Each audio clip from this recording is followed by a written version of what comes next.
Hi, sorry, got disconnected. So don't worry about it. I'm just back on live.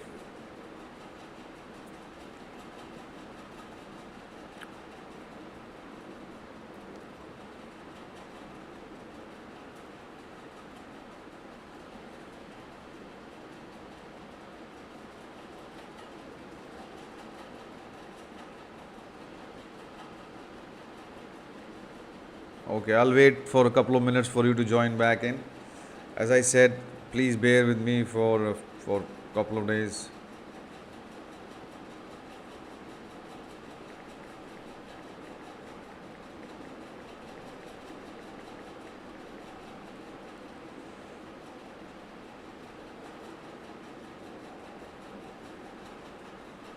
Okay,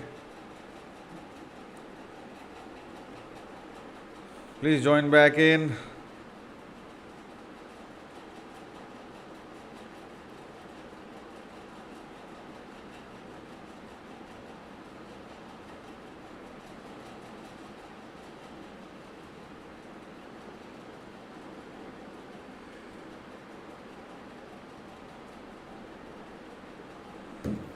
So turning and turning in the widening gyre. So again, I'll highlight some of the phrases that I feel jump off to me. The widening gyre, things fall apart, Merenaki, blood dim tide, passionate intensity,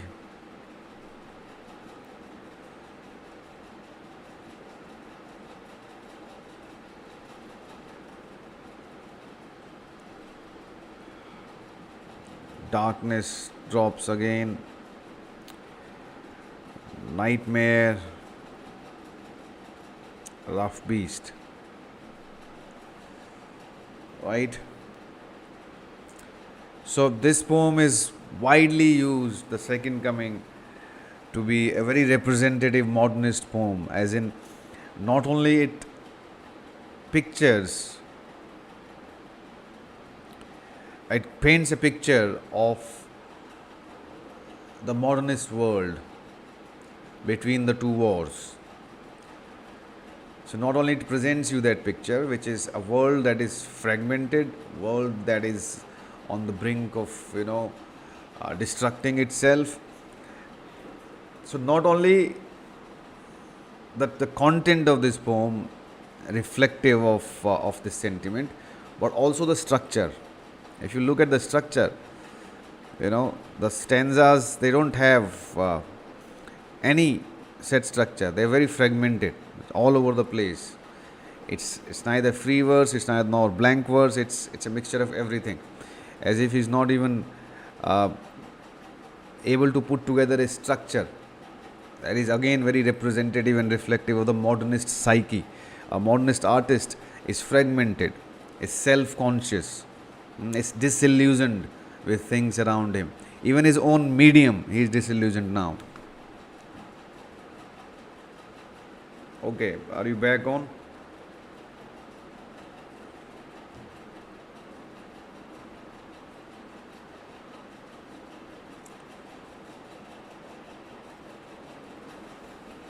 Now, the title is the second coming of the Christ, as is mentioned in the Bible, that when after 2000 years, or when there will be the right time, the Christ will rise again. But in what form? So W.B. Yeats is saying that in this present world, in this contemporary world of the modern age, mired by wars, the most relevant and apt form that Jesus Christ, even the God, Son of God, can take is of a scary, gruesome beast, shaped with lion body and the head of a man. In the first rising, in the previous avatar, if we can say, when Jesus Christ appeared in the world as a meek, humble man, a very meek, humble, modest, polite man, right? Very delicate. But now, relevant to within the context of this contemporary world, this is what is needed. This is what's going to happen. Even Jesus Christ will come back again like this. This is what he ends with a question. And what rough beast, its hour come round at last, slouches towards Bethlehem to be born? Question mark.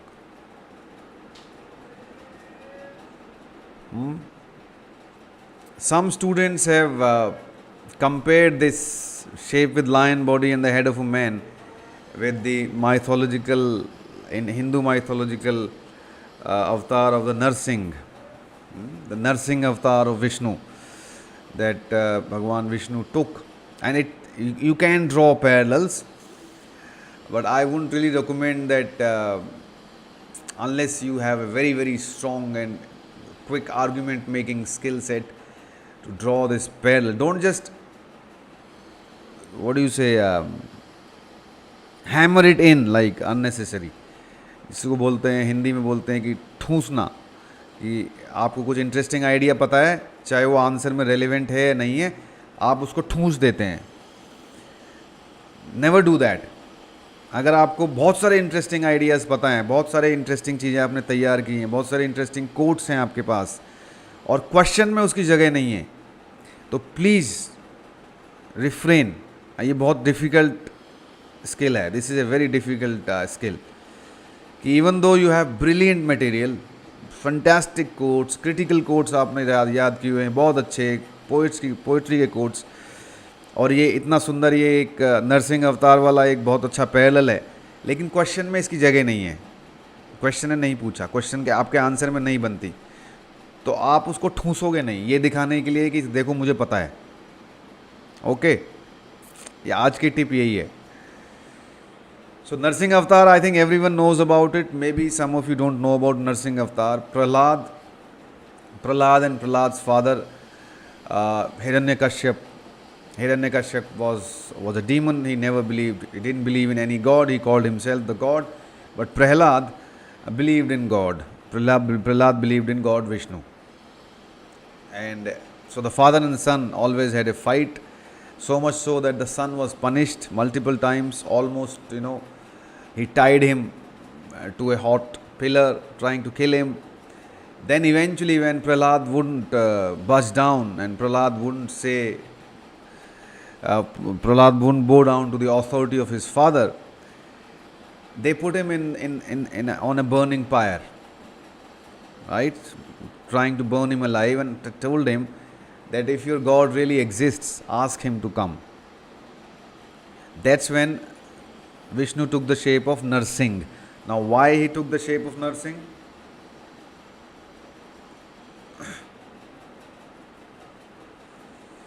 Narsingh avatar was taken because Hiranyakashyap, the father, the king, the demon king, he had the boon, vardhan tha usko, that he asked from God Vishnu himself that no man or no beast can kill me. That I cannot be killed during the day or the night. I cannot be killed by any weapon. I cannot be killed inside the house or outside the house. I cannot be killed in the sky or on the earth. So he basically tried to ensure that there is no way he could be killed. So that's where Narsingh avatar was given. Vishnu took the Narsingh avatar to specifically get rid of this guy. So Narsingh he was neither a man nor a beast. Right? So no man or beast can kill me. That's what he asked. So Narsingh is neither a man nor a beast.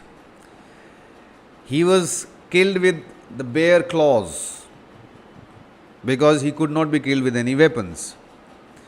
He was neither killed outside the house nor inside the house. He was killed on the periphery of the door, where the door opens, the periphery of the house. I cannot be killed either on the earth or in the sky. So Narsingh killed him while putting him on his lap, kind of midway in the air.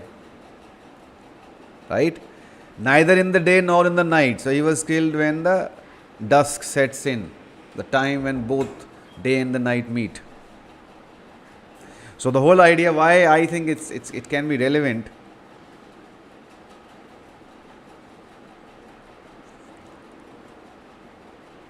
So when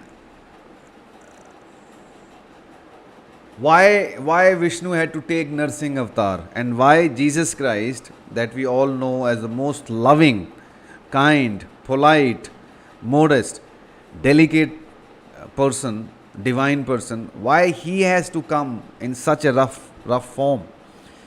Why nursing had to take this specific avatar? So where the parallel works, of course, the beast, the man and the beast form also works as a parallel, but the most important parallel is that Vishnu, and this is very prevalent in the Hindu mythology, that Vishnu or Vishnu took all the avatars, right? God, Lord Vishnu.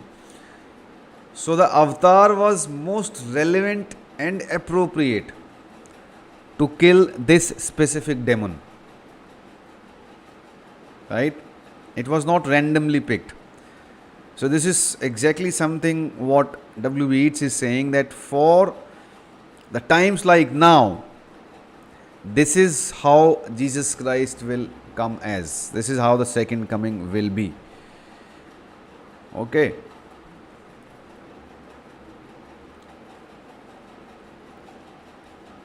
The first stanza is a beautiful stanza, turning and turning in the widening gyre. It's just widening. The black hole, the gulf, the chasm is just widening and widening. The falcon cannot hear the falconer. So that image of a falconer with falcon, but now it's out of control. No authority exists. Things fall apart. The center cannot hold. So there is that. W.B. Yeats uses this image of a gyre, like I'll try to draw it, like this, and there is this axis. So it's becoming wider and wider, right? And this center is unable to hold to this moving, rotating wheel, like a sculptor's wheel.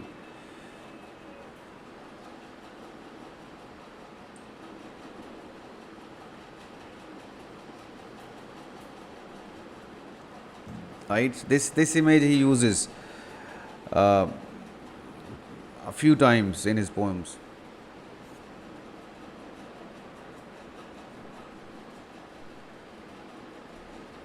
Blood dim tide is loosed, and everywhere the ceremony of innocence is drowned.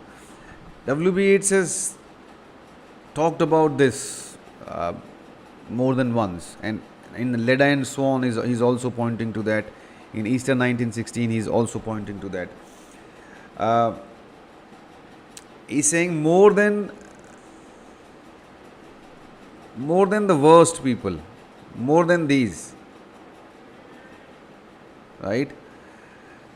It's because of these that the bad things happen in the world. When the best lack all conviction, that's where the worst are full of passionate intensity. Right? Can anyone tell me if you've heard this "things fall apart" phrase anywhere else?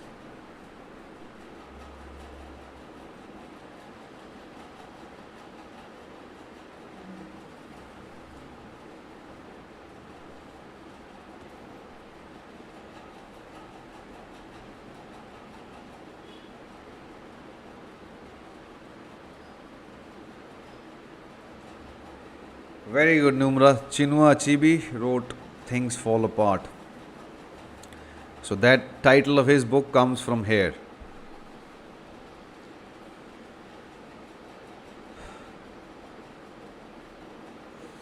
Okay.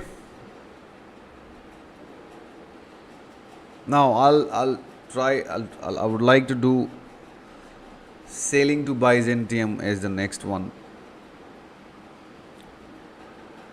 because this is a later poem.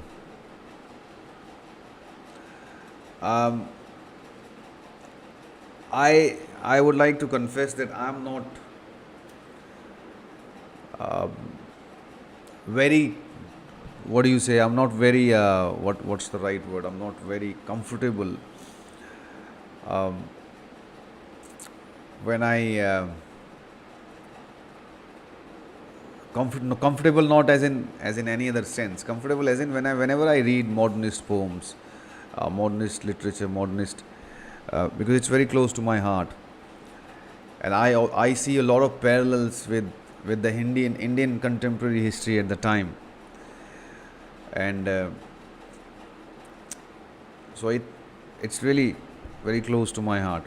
So Sailing to Byzantium is a later poem where he is now W.B. Yeats is no longer a young man. In the previous poems, Easter 1916, Second Coming, Leda and the Swan, he's a young man, and he has that revolutionary fervor. Later on, he mellowed down, and even wrote some almost religious poems. The Tower poems and the Byzantium poems, he's mellowed down. The the revolutionary that we know from the Second Coming or the Easter 1916 is not here. Right? It's a different side of it, different side of this poet. So that's why I want to take this one. What? Where is Byzantium? Anyone knows where is Byzantium? Where is this city of Byzantium? Uh,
Byzantium किसने बताया? Istanbul, lost city geographically around Istanbul. Yes, it's in Turkey. Yeah, somewhere in the Central Asia, Europe. Um, Constantinople, Byzantium, old names. It is a mythical city uh, made of gold, where it's kind of a retirement after you've done your bit. You get a chance to go and live in Byzantium and just enjoy an eternal life, kind of an alternate heaven on earth. So it starts off by saying that is no country for old men. Hmm. Which country is he talking about? That is no country for old men. Old men. The young in one another's arms, birds in the trees, those dying generations at their song. The salmon falls, the mackerel crowded seas, fish, flesh, or fowl, commend all summer long, whatever is begotten, born, and dies. Caught in that sensual music, all neglect, monuments of unaging intellect. Hmm?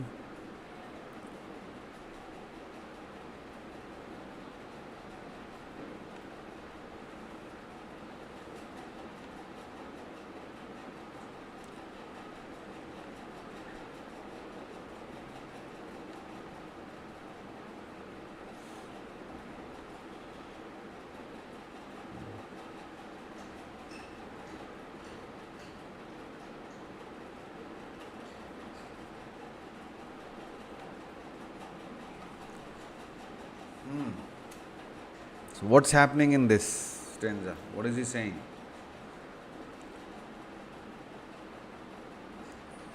I don't think he's referring to any one specific country. He's hypothetically talking about things. So there is, that is no country for old men. And then the rest of the stanza is about the young people and their life and how they spend their life and times in consummation and sensual pleasures. Hmm? But what is he trying to get to? Is he just a moaning old man here? A typical complaining old man, or is there something substantial that he's trying to talk about? What are these monuments of aging, unaging intellect?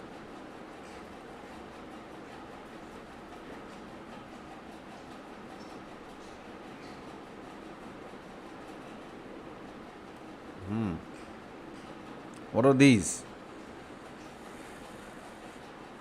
What are these monuments of unaging intellect?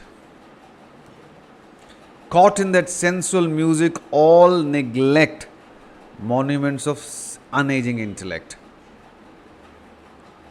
That's his problem. Is he calling himself a monument of unaging intellect? Is he calling the wisdom of old people monuments of unaging intellect? What is he calling monuments of unaging intellect? And that's his problem. That caught in this sensual music.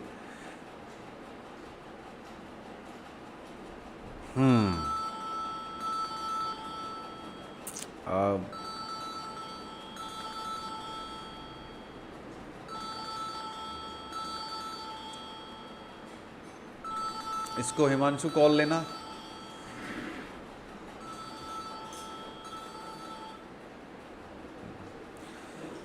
Monuments of unaging intellect could be,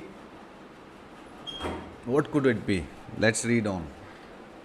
So he is described all through here, the young in one another's arms. So basically, the entire stanza is about the sensuality of life, how we spend our life in sensuality, just pleasing the five senses. And we neglect the monuments of unaging intellect. Okay? कौन था? क्या बोले?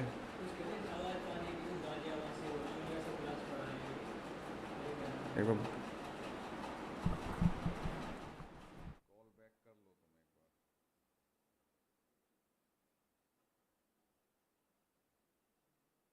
Call back कर लो क्योंकि मेरा furniture आना है, कुछ पूछना कहीं फर्नीचर वाला तो नहीं है, एड्रेस कंफर्म कर रहा होगा.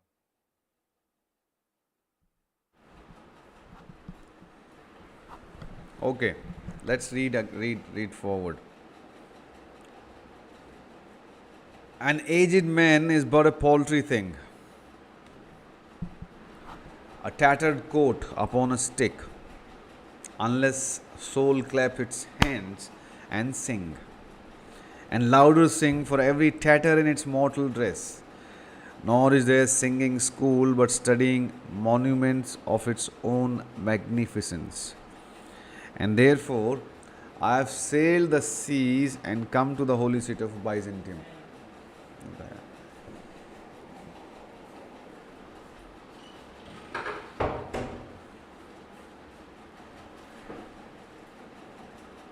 O sages standing in God's holy fire, as in the gold mosaic of a wall, come from the holy fire, burn in a gyre, and be the singing masters of my soul. Consume my heart away, sick with desire and fastened to a dying animal. It knows not what it is, and gather me into the artifice of eternity. Once out of nature, I shall never take my bodily form from any natural thing. But such a form as Grecian goldsmiths make of hammered gold and gold enameling to keep a drowsy emperor awake, or set upon a golden bough to sing to lords and ladies of Byzantium of what is past or passing or to come. क्या हो रहा है? What is happening?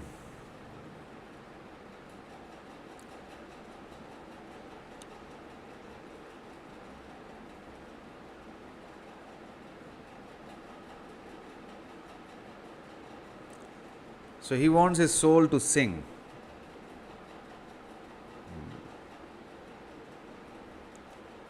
Otherwise, an aged man or any man is a paltry thing. What's happening? Where is he going? In the first stanza, he is a little critical of the young man, the way young man.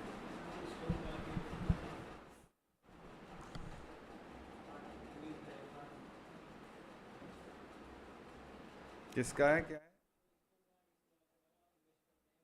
मना कर दे कहते भैया काट ही देते पागल है spam कर रहे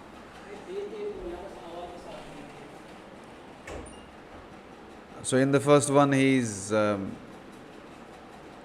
not sure about the way young men live their life, but they do, caught in the sensual music. They neglect all monuments of unaging intellect. Some of you are saying that by that he means arts.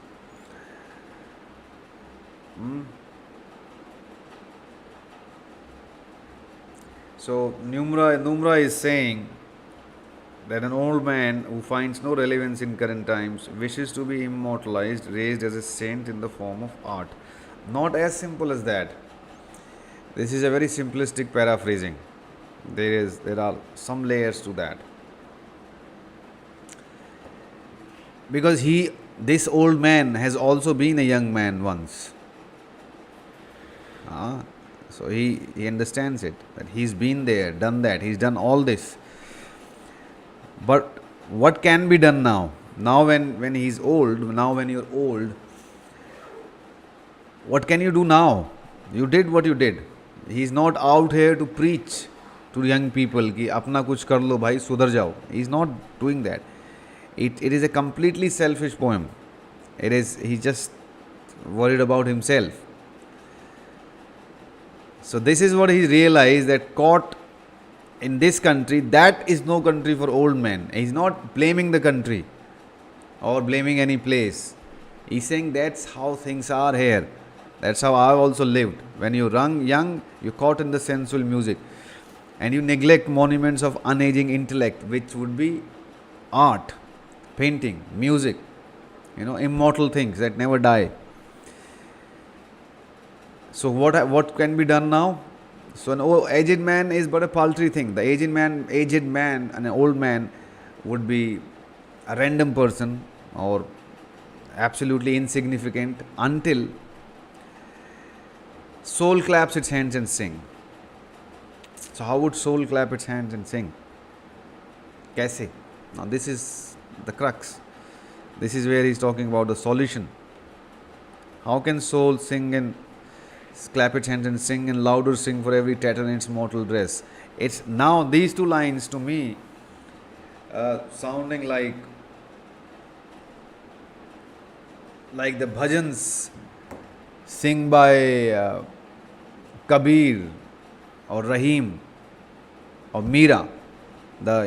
We have this bhakti yoga, the right hand path to God. There is a left hand path to God in the Indian spirituality philosophy, Sanatan Dharma, which is the left hand path to God is the path of Tantra and Aghor. The right hand path to God is the path of Bhakti. So the Bhakti Yoga, where you just want to sing. The more griefs you have, more tatters you have in your mortal dress, louder you sing. And these two lines, and there are some other lines in this poem, remind me why he loved Rabindranath Tagore. There is a very clear influence of Tagore and Eastern mysticism here. Right? So louder I'll sing, but there is no singing school.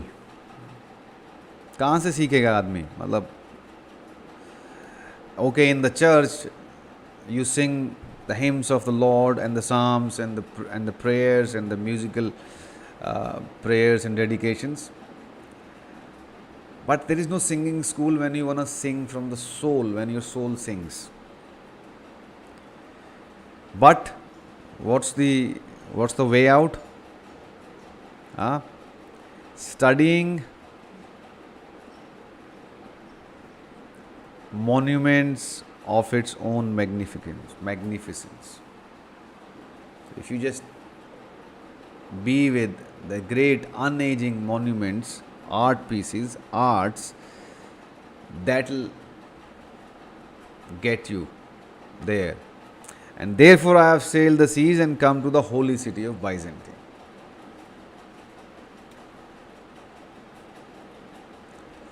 Okay.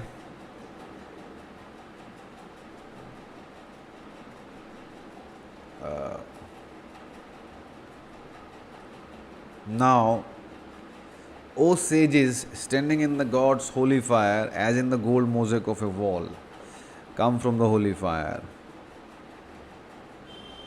Burn in a gyre. Again, gyre comes again, huh? And be the singing masters of my soul.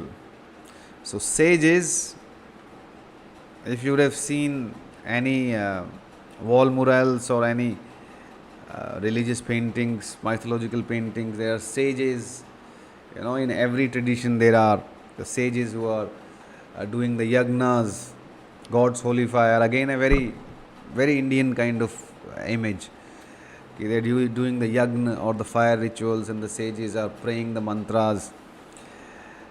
So he is requesting them to take hold of his soul and be the singing masters of his soul. And this is where he talks about consume my heart away sick with desire. What a beautiful phrase. Sick with desire. So the biggest problem of a human body or heart is desire, unlimited desires. I told you about the demon Rakt Bij. Have I told you? Rakt Bij.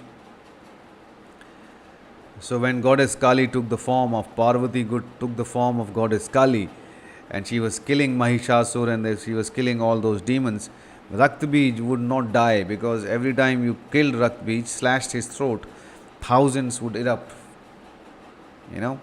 That's why then when she realized that you kill one and thousands erupt, so she wouldn't let the blood of Rakt Bij, Mansu, you wouldn't let the blood of Rakt Bij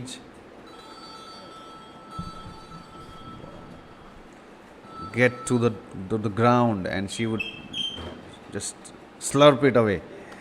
So Rakt Bij is a very good symbol of desires. You kill one, you fulfill one. Whether you kill or fulfill, doesn't matter. You suppress one, you fulfill one, thousands would erupt. Sick with desire and fastened to a dying animal.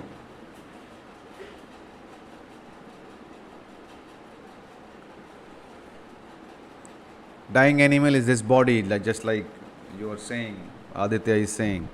It knows not what it is. And gather me into the artifice of eternity. Again, this line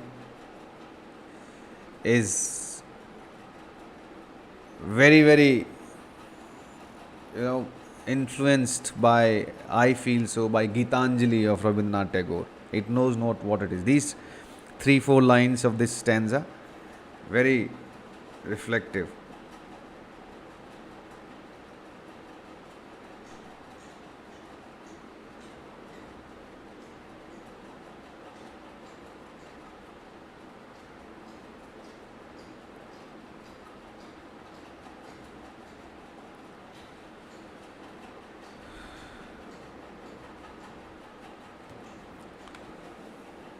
अब आखिरी में क्या चाह रहे हैं ये eventually what is he after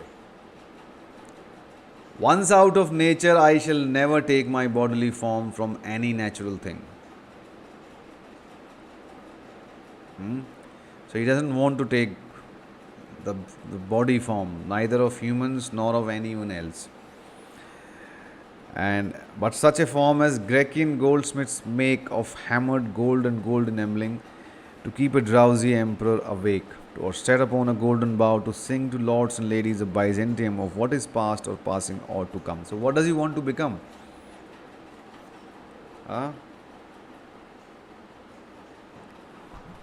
क्या कह रही थी ईमान ओ प्रदीप क्या कह रही थी मैडम अच्छा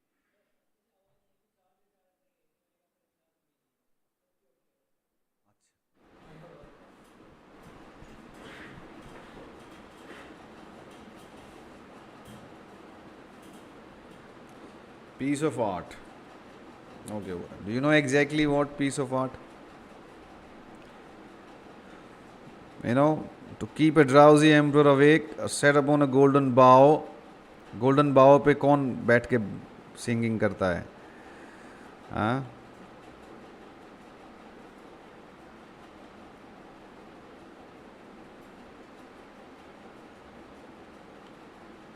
my very bad drawing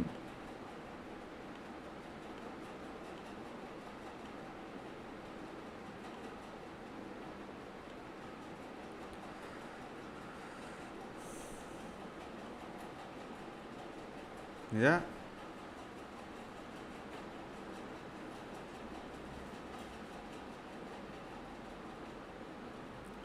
a bird made of gold yes those small birds चाबी भर के and they keep singing you seen them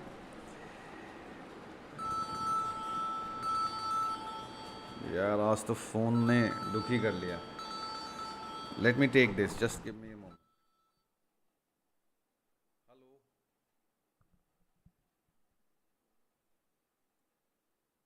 हाँ बताइए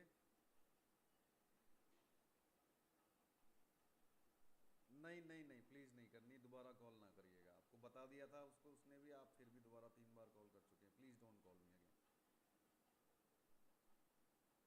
अगेन दुखी कर दिया यार anyway somebody please do something about the spam callers please when you become UPSC officers please do something about it it's a nightmare okay तो कहाँ पे हैं अब हम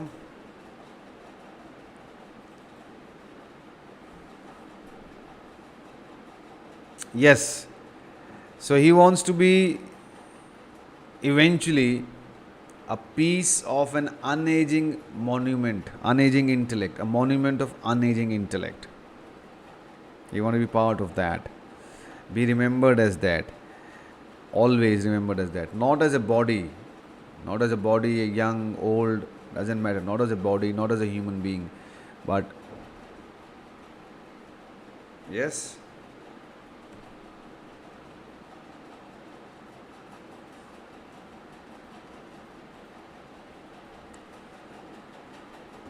I am so irritated this morning and I'm expecting an important call that's the problem so I have to pick up all these stupid unsaved numbers that's okay you live with it okay so we've done 3 poems I have explained more than I normally do in the unacademy classes those who have done unacademy classes probably know that I've done this. I've tried to work with a method, with an approach, to help you understand that you can employ this exact method and do the rest of the poems. Okay. It would not be practical or advisable or right for me to do all this with every poem. फिर वो बात नहीं बनेगी because I really want you to work out the poems yourself. Okay. Day after tomorrow when we'll do the class, we'll discuss the possible questions, the PYQs, and I'll give you some pointers. I will not explain you the answers. I'll give you some pointers, and as we go on, we will not be,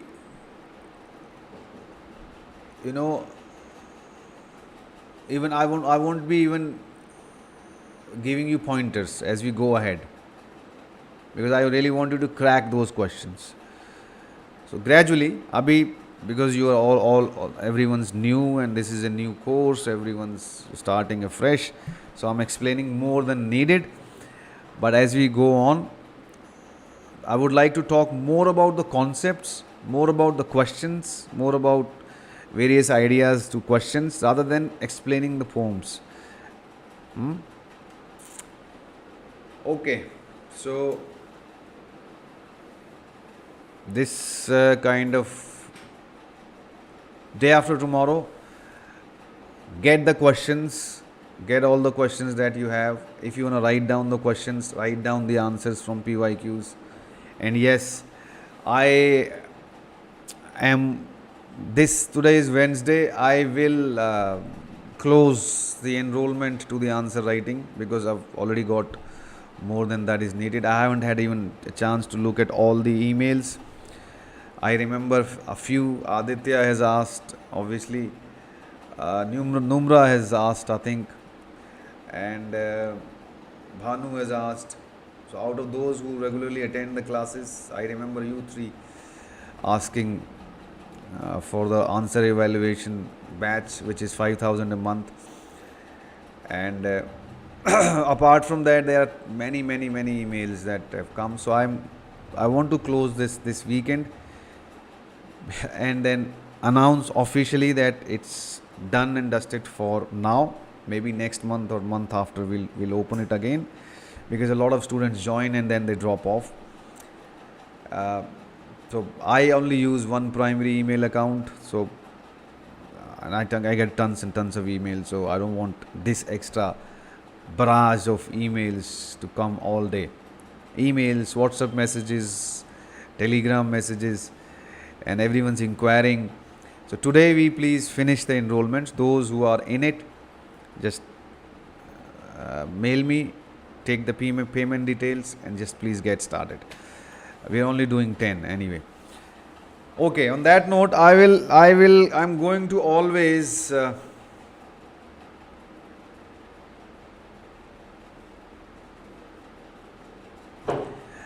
it's not lacking in depth. No. You can't say his work is lacking in depth. But we talked about why he's a myth maker. Okay. Only he is called a myth maker. Everyone else is a myth user. He is called a myth maker. Now, that is a concept I want you to think. Read the rest of the poems and see how does he create myths out of myths. So, in that regard, he is probably one of the biggest. He was the innovator in that regard.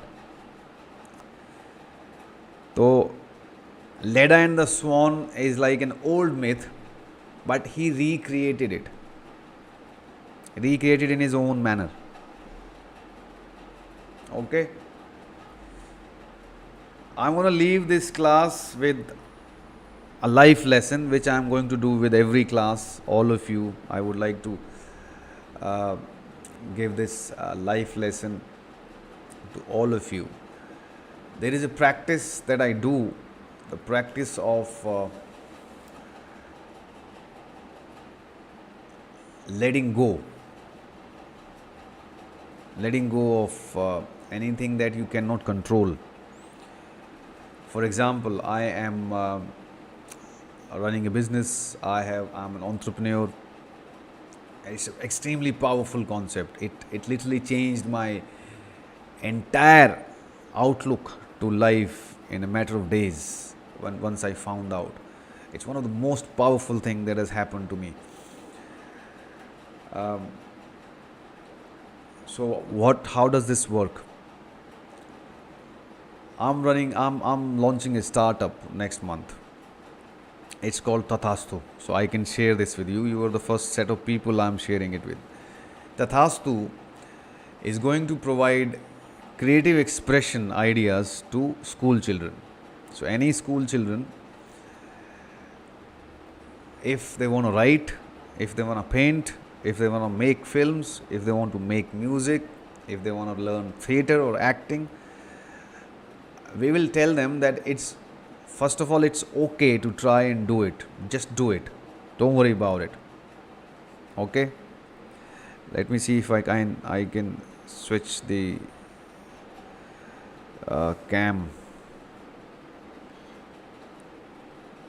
Can you see me?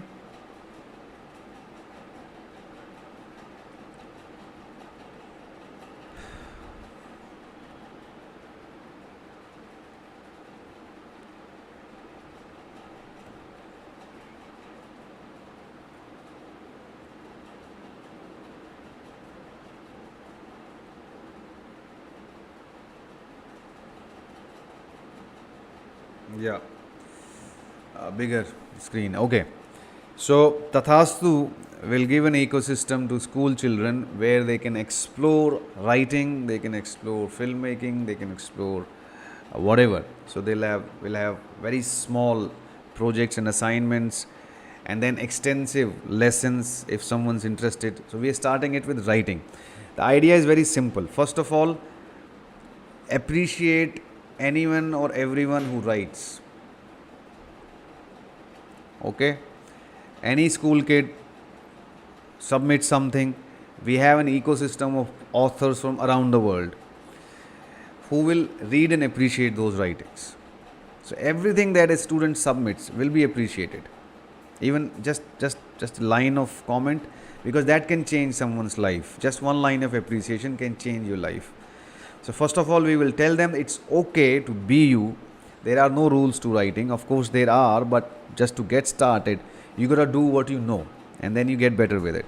So we will appreciate what you're doing, and then we will train you into different modes of expression, different mediums, so whatever you feel like. So you wanna explore, okay, let's make a 5-minute film on my mother's smartphone. We'll tell you step by step in very easy steps that this is how you can do it. Just go and explore, find it, do it, and then this will be shared to the people around the world. So this is called Tathastu, your world as you want. The bigger goal is that we want all the school children around the world, the children of the world, to accept that it is okay to be yourself and express. The mediums don't matter.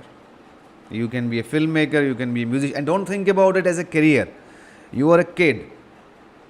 I remember writing poetry when I was in school, and I used to hide them. I was ashamed of them.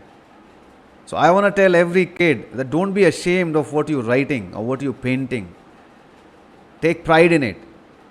We will also help you to get better at it. We'll give you professionals who will help you get better at it. But the most important, crucial part is that you do what you want to do. Don't be ashamed. Do it. Express yourself. Find yourself. And hopefully every school in the world, should do this, but they cannot do it. There is one music teacher for, let's say, 2000 students. There is one arts teacher, और वो भी उन लोगों को भी music school, music arts वालों को कहते हैं फालतू हैं. And you guys are preparing for UPSC and you are all struggling with writing. It's a shame. अगर 12 साल स्कूल में आप इंग्लिश के आंसर्स लिखने के बाद भी we are not able to write coherently because it's not taught.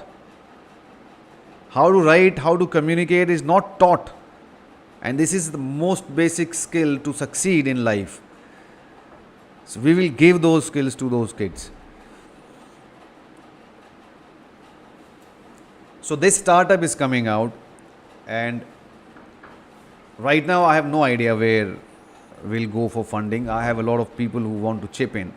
So I'm talking about how to control the controllables, how to leave out what you cannot control, for example. So I'm focusing on creating the product. I'm focusing on what I can do within the resources I have in our office. That's it. I'm not focusing or worrying or thinking about anything that I personally cannot do. So for example, funding, right? So funding, you will say, okay, you'll have to reach out to people, you have to mail them, you have to talk to them. We're doing that. But apart from that, I'm not even spending a single thought wave in worrying about that. Not a single thought wave. I'm doing what needs to be done, and then I let it go. And I think I very clearly, absolutely clearly, in the most most visual and vivid way, I clearly visualize and imagine and think and own the end screen, the final screen of the movie, the final that I want. Right? I have a very, very vivid screen that I can do. And I know from where I am to where I'm going with that vivid screen, I cannot do it all alone. So if I am only doing 5 or 10% of the stuff, why should I worry about or think about the 90% that I have no role in? So I let it go. I completely let it go, not even think about it. And you'll be surprised to hear that amazing things just start to happen on themselves if you let it go.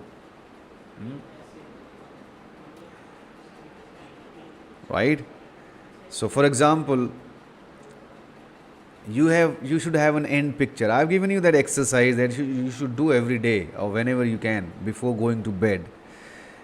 That the result day has arrived, you're waking up, and you get a call from your friend who tells you that I've checked your roll number and you have made it.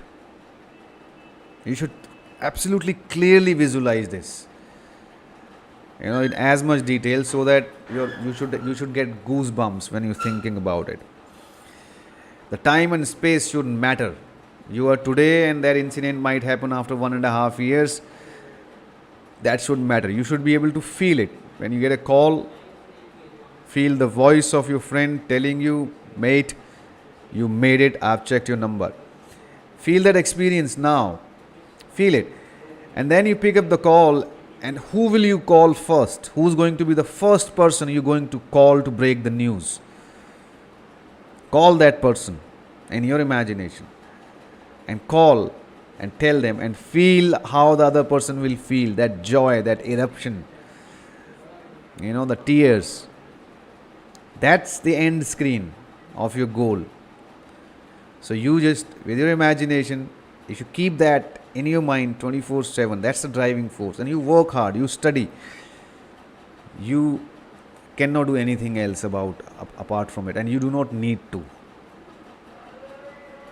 If you hold on to the end screen with feelings, with vivid imagination, it will drive you to work hard and do your bit. And then everything else, don't try to do anything else. Some people try too hard. I'll give you another example which is more accessible, and that will make this make sense before we go. A lot of people on YouTube and on the internet, and the biggest domain where people are earning lots and lots of money, coaching, is not training people in marketing or business or this and that, but people trying to get their ex-girlfriends back. This is a huge in the West, and now it's taking up in India as well. How to get your girlfriend back, how to get your boyfriend back, how to get your wife back, husband back, your ex back, tricks and techniques and all that stuff. Now, this is where I think this works, and I've seen it. I've taught this to many people, and magical results, incredible, like in days. So your girlfriend broke off with you, she has dumped you, she's gone away. So what most people do is they try to chase her, they try to beg her to come back. First they try to threaten her, then they try to beg her, then they just completely they're begging with everything. They're texting, calling, they're trying to go around her house, trying to call from different numbers, all those stupid things they do, trying to make the point that I love you so much, please take me back to your life. Now what I suggest is, first of all, there is nothing you can do. So you let it go. So when I told this to my friend, he was like, pagal hai. So I said, if you love her, right? So feel her that she's still here with you. Feel her. Now this is crazy because we are talking WB Eats and we just taught a modernist lesson, and you are all UPSC aspirants and we're talking about getting your ex back. उसका देखना वो furniture वाला ना हो address के लिए. So I said you have to imagine that she's here. You have to feel her that she's here. Okay? And you deserve her very much. Right? When you're begging, you're being desperate and clingy and needful. Nobody likes a desperate and a clingy and a weak person, especially a man. Right? So stop begging, stop being desperate. Huh? Acha.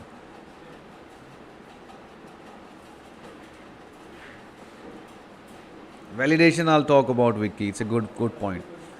So you stop being desperate, stop being clingy, stop reaching out to her at all. Just stop it. Just full stop. Now he's saying, "Kaise jiunga? How will I live?" So I'm like, there are two things. You think that she has dumped you, so it has hurt your self-esteem. So you're feeling very low. Right? That's the number one reason you want to get back to her. Not because you love her. It's your ego is hurt. You're feeling very low. Someone has made you feel very low, and it's a very, very bad feeling. When someone makes you feel bad, low and bad, Mahatma Gandhi said that I do not allow anyone to enter my peace. Nobody can touch my self-esteem. You do whatever you want, you cannot touch my self-esteem. So first thing is you gotta love yourself, you gotta respect yourself, you gotta value yourself, you gotta feel deep down inside that you deserve her, and she deserves you. You deserve her. You are not, wrong or bad person. So love yourself, count yourself highly that yes, I am good enough. I'm not a bad person. I've been dumped. That doesn't make me any inferior. That's the first way. Second way is you have to imagine that she's still around. And you have to feel that she's still around and you don't need her physically. Use your imagination so much so that you don't miss her. Instead of the negative, flip it to the positive. Instead of thinking that, oh, I'm left alone crying, think of you're playing a song to her, she's sitting right there. Imagine. Create your picture. Feel good, because both negative and positive you're creating. So why are you painting a negative picture? Paint a positive picture. What do you want to happen? Bask in this. And don't do anything. Don't do anything to force this to happen. Nothing at all. No phone call, no text messages, no going around to her house, no sending her flowers. Nothing at all. Zero. Just switch it off. Just switch it off. And that's the hardest part, to switch it off, to not do anything. The urge to do is always there. Don't do anything. And that's where you will start to feel comfortable. And because you're not interrupting the way of the universe. So when we do something, we interrupt the way of the universe. So it's like the story of a farmer who put in some seeds in the ground, and somebody said that in 10 to 15 days you'll have wonderful, beautiful carrots sprouting. So he put the seeds in, he watered them every day, he guarded them. 10 days happened, 15 days happened, 20 days happened, nothing happened, no sprout, nothing. He started to become restless. So he said, okay, I'll wait one more day and then we'll see what can be done. He waited another day, and then he couldn't wait any further. He had to do something, he had to act. So he dug up the seeds, and when he dug up the seeds were almost ready. Just another hour or couple of hours and they would have broke through the mud. But he couldn't wait. He had to act. He had to do something stupid. He couldn't trust the universe. He couldn't trust the process. And he just ruined everything. So that's what we do.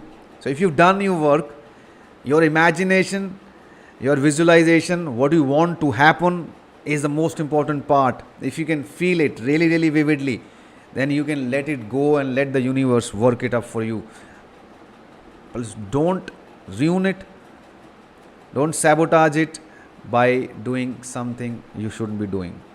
And normally you don't need to do anything. Like Lao Tzu said, the Chinese in Tao Te Ching, he said, the greatest warrior wins by not fighting. Okay? So the greatest warrior wins the battle by not fighting. So stop fighting, stop resisting, let it go, let it happen. Just work on your imagination. Okay? We rely on the external validation, Vicky, because we consider ourselves very low. It's a low self-esteem. Start having confidence in yourself. Start taking pride. Own yourself, own your ideas, own your thoughts, and you will not bother about what people say about you. You should not.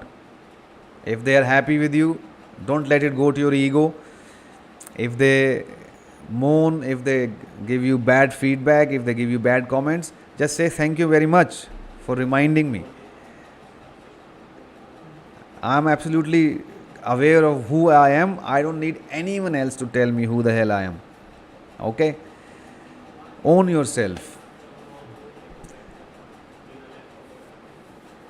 There are a lot of books on subconscious thinking, subconscious mind. A lot of great people that I've read and followed. Neville Goddard, Bob Proctor, Wayne Dyer, Osho, Om Swami. A lot of people around. But I'll keep giving you the gist of all their knowledge every day or whenever we have class. So I'll see you in the next class. Work up the rest of the poems and pull up some of the questions that we can discuss in the next class on Friday. It's going to be 8:30 a.m. And please get back to me on the answer evaluation thing by tonight. I'll send you a link of registration and enrollment in the group in a bit. Take care and bye-bye.